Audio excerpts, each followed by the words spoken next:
మెదక్ జిల్లా రామాయంపేట మండల కేంద్రంలో అంతర్జాతీయ యోగా దినోత్సవం ఘనంగా నిర్వహించారు. యోగా దినోత్సవం సందర్భంగా స్థానిక భారతీయ జనతా పార్టీ నాయకులు కళాశాల మైదానంలో యోగా దినోత్సవం నిర్వహించారు. ఈ సందర్భంగా సూర్య నమస్కారాలు చేస్తూ యోగాసనాలు వేసి యోగా విశిష్టతను ప్రజలకు తెలియజేశారు. ప్రతిరోజు యోగా చేయడం ద్వారా ఆరోగ్యంగా ఉండవచ్చని, ప్రతిరోజు 1 గంట పాటు యోగాసనాలు చేయాలని ప్రజలకు పిలుపునిచ్చారు. అనంతరం పట్టణానికి చెందిన యోగా గురువు మధ్యల భరత్ సత్యనారాయణను ఈ సందర్భంగా వారు శాలువాతో ఘనంగా సన్మానించారు.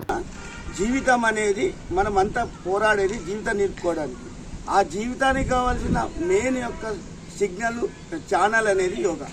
ఎందుకంటే జీవికి యోగాకు కనెక్ట్ ఉంది. అది ప్రతి జంతువు కూడా యోగా చేస్తారు. మీకు తెలుసు, ఆసనాలు వేస్తారు. ఆ ఆసనాలు అనేది మనకు నేర్పుతున్నాం.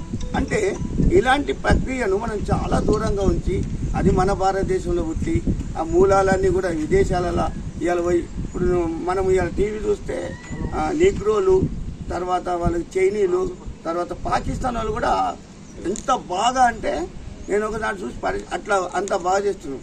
కానీ మన దగ్గర ఇలా కరాటే వెళ్ళిపోయింది. కరాటే మనదే, వాడు చైనా మనం నేర్చుకుంటున్నాం, మన బోధి ధర్మం. ఇట్లనే నేనేమంటున్నా అంటే దీని గురించి చెప్పవసరం లేదు. శుభతరుణం. నిజంగా చెప్పాలంటే దాదాపు 30 సంవత్సరాల నుంచి యోగా చేస్తున్నాను. నాకు బుద్ధి తెలిసినప్పటి నుంచి యోగా చేస్తున్నాను ఉజ్వల విద్యాలయంలో.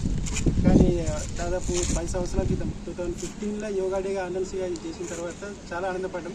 అంటే మాకు కూడా ఒక యోగా డే అనేది ఉంది. అది కూడా ఏదో జాతీయ వ్యాప్తంగా కాదు, రాష్ట్ర వ్యాప్తంగా కాదు, అంతర్జాతీయ వ్యాప్తంగా యోగాకు ఒక దినోత్సవం మాకు ప్రకటించుకోవడం అనేది చాలా శుభతరుణం.